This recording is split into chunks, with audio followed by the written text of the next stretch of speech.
I'm Amber Paul from Influencer Updates on Instagram, and tonight I'm going to be talking about the 3 biggest news stories of this week in influencer world. So first one I've got for you is the 2024 TikTok Awards, of course. So let's start with that. The winner, Creator of the Year 2024, was Bridey Drake, and surprisingly a lot of the comments on my post said they don't know who she is. So if you don't know, now you know, and she is very big on TikTok, obviously. And she's a young girl from regional Australia. I can't exactly remember where. And she has a pajama brand called Mischief. No. Sorry, I really should have looked this up a bit more about her. But yeah, she does really well. Like, she shows how many sales she gets. And yeah, she's very engaging on TikTok. Obviously, that's why she won Creator of the Year. And that award was presented to her by last year's Creator of the Year, which was Indy Clinton. And the year prior to that was Kat Clark, I believe, and the year prior to that was Millie Ford. And I think that's as long as the awards have been going for. But yeah, that is the biggest award, and Bridey was so cute up the front. Like, she was just so overwhelmed with excitement about it all. And yeah, I think that she was a really good winner. Controversially, Business of the Year was won by Collade, which is a skincare brand owned by Kat Clark, who, as I mentioned, was the 2023 TikToker of the Year, or Creator of the Year. And she also was one of the hosts of the event. So Kat Clark, Indy Clinton and Robert Irwin, they hosted it together. And people thought that this was really unfair, that as a host, she would be nominated for one of the awards. And I mean, technically she's not nominated for an award, her business is. And of course it won. It won Business of the Year. Oh, I hope people can hear me. Sorry, I just had a thing pop up about AirPods. But yeah, so she did win Business of the Year, and she was sitting on a table with Brittney Saunders, and Brittney Saunders' Business Fate was also nominated for Business of the Year and did not win. But Brittney has been like very funny about it. Like, she's been posting that she was robbed twice last week, because her Parramatta store, which is new in Newcastle, that was actually physically robbed. And now she's saying she's been robbed of the award for Business of the Year. But the reason why she didn't win, in my opinion, it seems very obvious to me, is that Collade has 4 times the amount of followers on TikTok. And to vote, you have to vote through the TikTok app. So Collade's followers are already on the app. It's very easy to vote. Whereas I know that a lot of the Fate followers, they're sort of that older demographic, like my age. For example, I'm 35. And it's very tricky. Like, if I'm listening to her podcast, for example, and she says, go vote on TikTok, it's a bit clunky to then have to like open up the TikTok and vote. Whereas Collade, it was a lot more seamless. They also have 4 people behind the brand, being Deja Clark and Letitia Clark, Kat Clark's daughters, and her husband, Jonathan Clark. And they are all on TikTok every day promoting vote for Collade, vote for Collade. And that is why they won. It's pretty simple. It's a popularity contest, and yeah, I guess the people spoke, and that is why it won. It doesn't necessarily mean that it is a better or bigger business than Fate. It is just a popularity contest. But who else won some awards? So Food Creator of the Year, people were very excited. Michael Finch won that. So it's a bit nostalgic. Like, people really used to follow Michael Finch for his beauty content, and now he is doing food content on TikTok and very successful with that. I think he has close to, if not 1 million followers. And also Video of the Year was Leah Holton. So she has the most watched TikTok video of all time on the platform. And it is like maybe billions of views. I believe it's billions of views. And it's just her miming to a song, and she's just really pretty. And basically that's why it is so highly viewed. And yeah, she won Video of the Year. So that was very cool. As I mentioned, Indy and Kat and Robert Irwin, they all hosted it. Robert Irwin, by the way, he now has a wax figure at Madame Tussauds Sydney, so that's very cool for him. He was so professional. If you've seen I'm a Celebrity, Get Me Out of Here, you would know how good he is at hosting. Indy Clinton, she was very engaging to watch. Like, oh my gosh, if you haven't watched the TikTok Awards, you can watch them on Binge, or there was something else you could watch them on, or you could watch them live on TikTok, which is what I did. And they were so good. If you love influencers, like, every award was presented by a different influencer, like Jane Liu from Showpo. She's more of a businesswoman. Just everyone was there. Anyone who's anyone in influencer world was there. And yeah, Indy, she was very hyperactive. I'm not sure if she was completely sober. Sorry, I need to try this drink. That is refreshing. Sort of just tastes like water, but just like with some herbs and flavour. I like that. Yeah, so she was very, very uppity, I suppose I'll say. She obviously looked incredible with her long brown extensions, her super dark tan, her gold glittery dress. And people were saying that they felt that she cut off Anna Paul when Anna was speaking. So Anna Paul presented the 2024 Creator of the Year to Bridey Drake, and Indy like co-presented it with her, I suppose. And they were trying to read the teleprompter, and I think Anna was just very nervous. Like she kept stumbling on her words, like in the cute way that Anna does. And it's like she was trying to read the prompter and just getting mixed up with the words. And then Indy kind of took the lead, I would say. It's not that she took over, she sort of just took the lead and was like, come on, let's get on with this. But yeah, it was funny to watch. You can actually watch that on Courtney Stubbs' TikTok. She has filmed that award being presented. Maybe I'll post that on my subscribers after this, actually. The fashion was so good to look at, of course. Ashley Bynes and her assistant, they looked incredible. They really stood out to me. Like, they both had such vibrant, bright colours on, and they just looked really fun. Brittney Saunders took a photo with Aussie Bro Squad, which I thought was very cool that they were there. I think they're so underrated. Because they're Australian, Australians don't get around this sort of thing. Like, if they were international, I think that they would be so, so big. And of course, the highlight of the night, or one of the highlights of the night for me, was Jojo Siwa performed at these awards. I think that is so incredible for Australia. She did such a good performance. She's just so fun, and I love her and I love her music. And I know it's weird because she's got a much younger target demographic than me, but yeah, I thought she did such a great job and I loved it. Okay, that's the end of that update. So I'll have a look at the comments quickly. Okay. Thoughts on Anna Paul's interview on the red carpet saying she wishes she was rich, but really rich, didn't land. Well, I mean, it is possible that she's not as rich as she makes out. Like, maybe she spends all of her money. I don't know, but I haven't seen that interview. But yeah, that actually reminds me of something that happened with Tammy this week. So she posted a video on TikTok saying that this is her version of rich, and it was her with her husband Matt and her 3 children dancing around the kitchen and cooking and things. And people were like, yeah, but you are rich. Like, you're dancing around a mansion. Like, of course, this is your rich. And she's like, no, I've always been raised that being in love is what makes you rich. So yeah, maybe it was a sort of similar situation to that with Anna Paul. Thoughts on Ashley Bynes always feeling the need to share a bed with her employees/friends, but won't share a bed with her husband? Don't know. I guess she just likes to feel close to people, and maybe her husband snores. I guess that's my thoughts immediately. Oh, Anna Paul was saying that, yeah, her presentation skills were due to nerves, which you could tell she was so nervous. But I do think it was weird considering she's like rich. Yeah, okay, as I said, maybe she's not as rich as we think. But yeah, you could definitely tell Anna Paul was nervous with doing her presentation. And yeah, this person said it made them realise how many influencers as big as her don't have any media training. And yeah, I definitely think that's what was clear from this.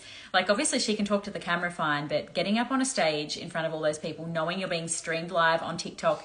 When I was watching, there were 800,000 people tuned in, and it's going to be on other platforms as well. So I can see why she would be a lot more nervous there than on camera. Why did Sophie Dofa not attend the awards? I don't believe she mentioned why she didn't, but yeah, she didn't attend it, which is weird. Yeah, not sure. I thought I'd caught up there. Oh, a lot of people are really offended by this Anna Paul thing. Anna gave examples of rich, like taking helicopters, and the interviewer said, you do that. So she just said, yeah. Wow, this sounds like a really awkward interview. Oh yeah, Sophie Dofa went to Cirque du Soleil the night of the TikTok awards, so maybe she had booked that before the award date was announced. Maybe, but honestly, like, cancel Cirque du Soleil. Like, you could go another night. That's something you could pay to go to for, like, I think it's $300 a ticket, which is incredibly expensive. But the TikTok awards, I suppose it's not once in a lifetime because it's on every year, but I'd be choosing that. Indy has said she has ADHD. She would have to hold back finishing people's sentences. Yeah, true. That is kind of what she was doing with Anna Paul. Maybe it is linked to ADHD. Sophie mentioned in the comments of a video that she did get invited but preferred to spend time with her mum and sister by going to another event. Yeah, well, that's possible as well. I mean, she would have to travel down there and like get an outfit. Like it would be a whole, well, probably a 2 or 3 day ordeal to attend these awards. Everybody was dressed to the nines. So everybody looked incredible. Jojo was actually very engaging and professional, whereas our celebrities couldn't even speak, aka Anna. I do agree, but also that's kind of what makes Anna so likable. And also it made the awards show so interesting. Like we didn't want to watch everyone be completely professional. It was really good to see the influencers out of their comfort zone, giving it a go. And yeah, how cool for like Indy and Kat that they've been given this massive presentation role. I think that's really cool. Oh, you should listen to the High Scrollers bonus episode. I have been told about this. They give interesting info about the TikTok awards. Yes, I heard that Brittney was talking a lot about not losing the Business of the Year award, but yeah, not winning it, I suppose. But yeah, I do have to listen to that and summarize it for the subscribers.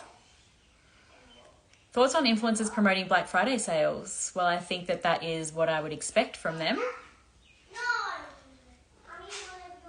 What about the interview where influencers were asked if their job was hard? Very mixed bag there. Yeah, well, I suppose it depends what's hard. Every job's going to have hard elements to it. Like the bullying side of things, that would be really hard. But then the amount of money they make for the amount of effort they put in would probably be considered an easy aspect of the job. But yeah, I don't think that influencing would be easy. Sophie was ridiculed last time she was at the TikTok Awards. That's right. So there was that interview that was, yeah, very awkward. Like she implied that the host was being sexual towards her and he was like, no, I'm not at all. And it was a little bit awkward. She did get ridiculed for that. Thoughts on commentary about Deja's outfit? Okay, I haven't seen commentary, but she's 13 or 14 and I was very shocked at what she was wearing. She was dressed like the singer Tyler, the South African singer Tyler who sings that Water song. Obviously she looked, if she was of age, she looked incredible. Like she looked like a famous pop star sort of thing. She looked exactly like Tyler, but also I was like, ooh, that is a very revealing outfit for a 14-year-old girl. But, you know, she's not a normal 14-year-old girl, is she? She is a celebrity, I suppose. Your kids sound cute. Thank you. Yes, my husband's getting them showered. They are up very late tonight because, like I said, we went to the Deakin Festival in Warren Ponds tonight. Was Blue-Eyed Kayla Jade invited to the TikTok Awards? She's viral. I don't know who was on the guest list, but I'd say that she's a bit too recently viral to be invited and probably also too controversial. What's your drink of choice tonight? So I was explaining before, I was sent this as like a PR thing. It's called Exhale. It's not released yet. They've described it as a social tonic. And to me, it tastes just like fizzy water with like herbs in it. It says it's got like chamomile and passion flower and things. But yeah, I really like this sort of thing, mineral water. So when they invited me to their event in Sydney, I'm like, nah, I can't go. But they offered to send me some cans to try. And I was like, yes, please. Which I very rarely even accept PR because I don't want to be promoting things, but this is just me chatting about it. Am I in partnership with the drink brand? Absolutely not. They're not paying me. They've sent me 3 cans that are probably worth like what, $5 or $6 each. So absolutely not. But yeah, I just don't like to do partnerships because I think that sort of jeopardizes the integrity of what I do. And I think that that's why people follow me, because they see influencers promoting things all the time and they want to follow me to avoid all of that. Okay. As much as I love Deja's outfit, there are creeps online and it was posted everywhere. Yeah, so I guess the fact she is a child, that is the concerning part about how revealing her outfit was. All right, so the second story is Tammy Hembrow's wedding photos have been released. So this was so exciting. They were posted, of course, on vogue.com.au as Outspoken, the podcast, predicted, and a lot of people predicted, I suppose, much like Nikki Westcott and Ollie Frost, whose photos were exclusively posted on there. It did mean that we had to wait something like 4 or 5 days to see the photos, which was very frustrating. There were, of course, a few little leaks, like Lily Brown. She posted an album of herself and M. Davies, which I then reposted on Subscribers, and it was deleted by Lily because obviously they're not allowed to release any photos before Vogue had. There were 63 photos released by Vogue. Sorry. And the overall consensus was that they didn't seem as Vogue quality as usual, but Maybe that was just haters hating because people like to hate on Tammy Hembrow for some reason. I suppose because she's got such a big audience. Like, the small minority of haters is still quite large for her because she does have like 17 million Instagram followers. So yes, their wedding, as I have mentioned previously, was in Byron Bay at Chateau du Soleil. She had 3 dresses. So she had the big one that everybody would have seen, like the pink and ivory Vera Wang gown with like the huge big train. It was very controversial because it's coloured rather than white, but I personally like that. I find wedding dresses, they all look the same to me, and I was like, wow, this is really nice that hers is something different. Her second dress was a much more traditional bridal gown. So she had like the updo, she had like the firm sort of top and then like a slightly more puffy bottom. I can show you a photo here. And then she wore that just to eat. And then she had a third dress, which was her party dress. And this was a much more skimpy sort of Tammy style dress, I guess. Gold Coast Tammy style dress. You can see her bum, her famous bum, and yeah, she looks super cute. And interestingly, this pose of her cutting the cake has caused a lot of controversy. So another influencer from a different country, her name is Bluey, B-L-U-I-E. She posted this about 5 weeks ago. So this is her cutting a very big cake, standing on a chair. And so she posted Tammy's image to her stories and wrote, "I wish people would get their own imagination sometimes." And then Facebook groups reposted this, I reposted this in subscribers, and she immediately took the photo down and said, oops, like when you think that something you posted was on close friends for the day and turns out it was public. So awkward, like I love Tammy. I was just being silly, like I shouldn't have said that. And I agree, she shouldn't have said it. She was being so petty. Like, Tammy would have had this photo planned, I'm guessing, pretty far in advance. She would have had to have that cake ordered very far in advance. So to say that she copied her is probably not true. I'm guessing it is something off Pinterest that a lot of people have done. It looked so cute. It was actually my favorite photo from the photo shoot, just because it was something different. But yeah, there was a bit of drama there with that, I suppose. And something else nobody else is talking about, which I've mentioned to subscribers, is that Tammy covered her tattoos for her wedding. So this was quite out of character. I suppose like she normally has like this palm tree that you can see here, and she has this big butterfly here. And if you look at her wedding photos, all her tattoos are gone. There she is. So I think she did that just for like the whole princess theme of the wedding that she went for. And I thought maybe it was Photoshop, but no, like if you look at videos as well, they are definitely covered up. So I'm not sure how she covered them up without the makeup rubbing on her dresses. Don't know, but they did such a good job of covering them up because you can't even see a shadow. Like, that looks incredible. And she also had extensions, obviously, for the first look, and I believe she took them out for the second and third hair look, which were the updos. And the after party the next day, she had short hair in a ponytail, but it was sort of like a longer, thicker ponytail, but nothing like the extensions that she wore for the ceremony. They were really long and thick.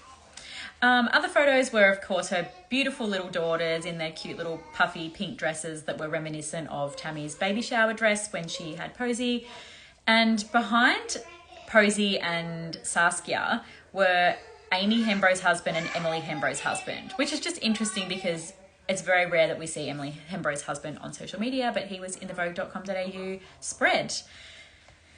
And I think that's all I've really got to say. I suppose something else I noticed was that Tammy's children were seated so far away from her at the ceremony. They were seated the closest to her out of everybody apart from the bridal party, but they looked like they were so far away, and I can't believe they sat there. Just, they seem like very well-behaved kids, so amazing for her. And yes, she looked incredible as we all expected. Oh, also, when I posted the photos, they'd been on Vogue for 4 hours. So I thought, I don't want to post them straight away. Like, surely Tammy and Matt are going to post these soon. But then I waited 4 hours and I noticed everyone else was posting them. Like, oh, I'm just going to post them. And then Matt messaged me and he's like, could you please just wait until 7:30 to post the photos? Like, it's only 15 minutes away. I'm like, why 7:30? And he's like, because that's when we're posting them in partnership with Vogue. And we really wanted to release them first. And I was like, I didn't know that. Like, if you had told me, I literally would have waited till 7:30. He's like, totally fine, doesn't matter. It's all good, we'll release them now. And yeah, they have released their own little personal photos as well, especially to their stories. And the Olivia and Living social media edit, that's been released of like Tammy reading her vows with a slideshow of like footage behind it. And it's so good. A lot of people were saying it made them cry. So yeah, they were really nice vows. Okay, I'm going to read the comments now. People are saying they are obsessed with Tammy's dress. She looked great except the fake tan was so orange. I don't think it was. So as I mentioned last week, I believe the Daily Mail turned up the saturation in the photos, which made her look orange and her dress look a lot more pink than what it really was in real life. Are there topics you aren't allowed to speak on, kind of like on Tea Time? No. I mean, I won't speak on anything that isn't verified. Like sometimes people will tell me things like, oh, I saw this influencer in the bathrooms at a nightclub snorting coke. And I'm like, okay, cool. I've got no proof. I can't really say that. But yeah, other than that, nothing. What happened with Tammy Hembrow's brother? Where was it posted? So back in July, his name, Henry Thin, or Thine, I don't know, Thin, I pronounce it. His name was listed on the court listing for a local court, and a few people sent it to me at the time, but we were sort of like, well, we don't know what this is for. Could be for anything. Now there's rumours that he is in a prison in Brisbane, and again, we don't know what for. So that would explain why he wasn't at the wedding.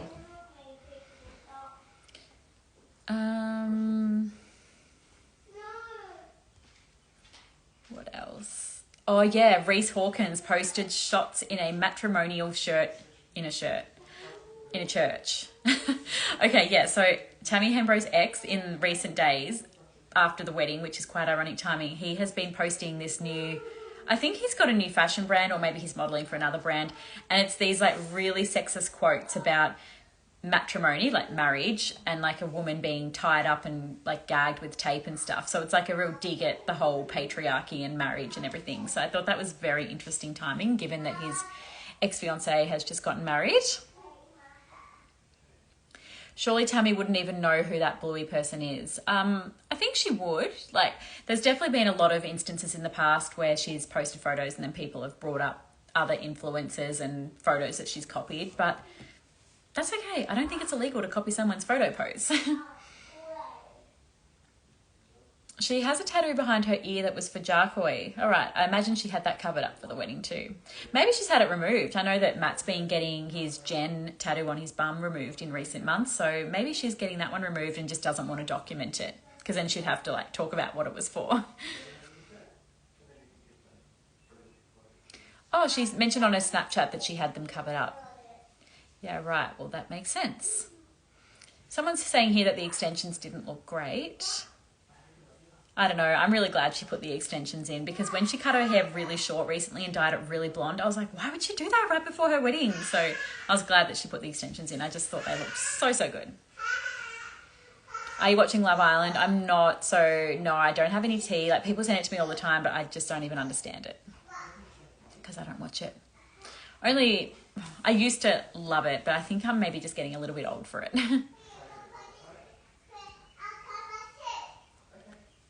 Thoughts on them having the bushes around the pool in front of guests? Yeah, it did look like the guests wouldn't have been able to see properly, except for the ones that were standing. But this is a super fancy venue, so I'm sure that they would have had that all sorted prior to the event. Like, they would have sat in the chairs and tested it out. I'm sure it just looked a lot different to what it was in real life. Oh yeah, I noticed on her stories today that she and Matt have gone off for their honeymoon, but we don't know where, and I'm very excited to see where. Surely they won't go back to the Maldives. I don't know, we'll see. We will see. Oh, Ruby Tuesday Matthews is commenting, we could see everything. It's hilarious that people thought we couldn't see. So there is confirmation from the influencer's mouth. She was a guest at Tammy Hembrow's wedding, Ruby Tuesday Matthews was, and she has confirmed that she could see everything. Oh, interesting. Drink Exhale. This drink, they've tuned in and they're saying nice drink of choice. That's funny. Ruby Tuesday Matthews, did you see the Daily Mail drone flying above? Can you please answer us? Oh, Bronzed by Soph has tuned in. That is Sofa Dofa's account. So yeah, maybe someone messaged her that I was talking about her before. I wonder if she played Uno at the after party. I don't know what that means. Is that an inside joke? No, I don't know where Tammy is going for a honeymoon. What happened between Ashi and Kiara? So Kiara had a YouTube video this week where she mentioned that she's the one who had to do all of like the editing, all of the reels for Instagram. She had to do all of the bookkeeping, all of the bill paying. She paid all the bills on her own card. And that to me implied that she didn't get the money back for that stuff. So I personally think it was financial reasons. She's also said that now that she's stopped the podcast, her husband Kurt is going to go back to work. So he was just working for her fashion brand, Love Alice Rose, I believe it was called. So yeah, like she's really mixing things up financially. So I think that, yeah, the way she said all of the stuff, it implied that it was financial reasons that her and Ashi were fighting, and that she was also very stressed about being on the podcast and saying something that might have been taken out of context. And she was also very stressed constantly having to like do all this self-help stuff for content for the podcast show, when now that she thinks about it, she doesn't need to do all that self-help stuff. Like she's actually really fine the way she is. So it was a really good episode of the YouTube series because it just explained a lot. So Ruby Tuesday Matthews has replied again. Sadly, yes, it was loud, the drone, and sad that it made everyone feel uncomfortable that a moment that is private is leaked and privacy taken away from an intimate moment. Yeah, that does really suck. Ruby was sitting at the back, that's why she could see. Well, yeah, despite that, she could see. Sabi store controversy. Yeah, so that came out tonight. So Sabi store, there's this TikToker and Instagrammer called Kate someone. Oh, I've been posting about her tonight. And she has said that Sabi store, the influencers that are promoting their clothes are saying like anti-vax stuff and pro-Trump stuff, and maybe the owners have posted some pro-Trump stuff. I'm not sure. And the owners have come out and said, just because people are wearing our clothes doesn't mean we agree with everything that they're saying. Like, everyone chill out, basically. And the influencer in question is Montana of TikTok. I've posted about her before when she was posting about libraries in the Geelong region having to now ask for children's pronouns, like he, she, and they. And she was not happy about it. Someone's asking Sophie Dofer, why didn't she go to the wedding? Oh my God. Bronzed by Soph. It is definitely Sophie Dofer's account. She's replied saying she got uninvited as she leaked the invitation. I'm going to screenshot that because that is the confirmation people have been wanting. Okay, sorry, I've been talking for so long. Everyone could see. Yep. Both Kate and Montana are rage bait accounts, surely. I totally agree with that. They both just post such controversial stuff. They know that people are going to be like up in arms about it, and it's going to boost their engagement. And yeah, Ruby Tuesday Matthews also is saying here that yes, Sophia was uninvited because she leaked the invite. Duh. Okay, I'll screenshot that one as well. Oh, this is getting really, really good tonight, and there's only 300 people watching. I mean, you know, they're missing out if they're not watching. So, I mean, normally I'd cut it here because it's been half an hour, but I did promise a third story. So I better cover that just for people who did tune in for it. So Yasmin is her name on TikTok, and Bunny Yassi is her name on Instagram. So about a year ago, she was the face of a Buy Bambi campaign. I think it was about April this year, actually. So Buy Bambi is a fashion brand, and she was the face of the campaign. And then they had a influencer party in America, and she wasn't invited. And she came out saying this is really disrespectful. Like, she had done all of the modeling for free for the campaign, for like promotion, and she had thought she was part of the family sort of thing. And yeah, it was a bit horrible not to be invited on the trip.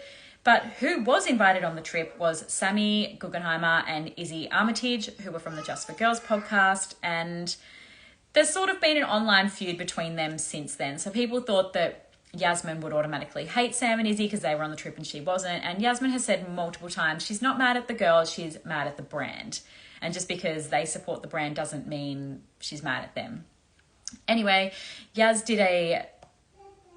girls did a podcast episode just recently, and they were saying, what are they saying? They love supporting their friends' brands whilst not agreeing with everything the brand does. And so, yeah, I think that was them implying that they don't support everything that the brand did to Yasmin. But they did also claim that Yasmin has been liking mean comments about them. So Yasmin then messaged Izzy and said, you know, what's going on? I definitely don't like mean comments about you. I've only ever said positive things about you and that we're not feuding. And then The video was deleted shortly later, and Yasmin is now saying that her and Izzy ended up sorting it out in private and that there is no beef between them anymore. So, yeah, I guess that is still in the podcast, that little snippet of them saying that Yasmin was liking the hate comments. But, yes, apparently they're no longer feuding. So that's good news for them, but it's just crazy that this is still going on. Any idea what happened between Cardia and Ashton? I did cover that about 5 weeks ago on YouTube if you want to go watch that one. Someone saying they think Sophie's account has been hacked and that it's not her account because it's got no picture. I've spoken to Sophie before and it is her account. It is a potential future business idea. Fake tan. And I was talking to the verified account, or I think actually her mum's account. I doubt Sophie would spend her time on talking about herself on a T account. Well, maybe she would, because I think it's good PR. And yes, I think we've come to the end now. So thank you all so much for tuning in. And if I didn't answer your question, please DM me. And I hope you have a really good weekend. And yeah, I'll talk to you all soon. Bye.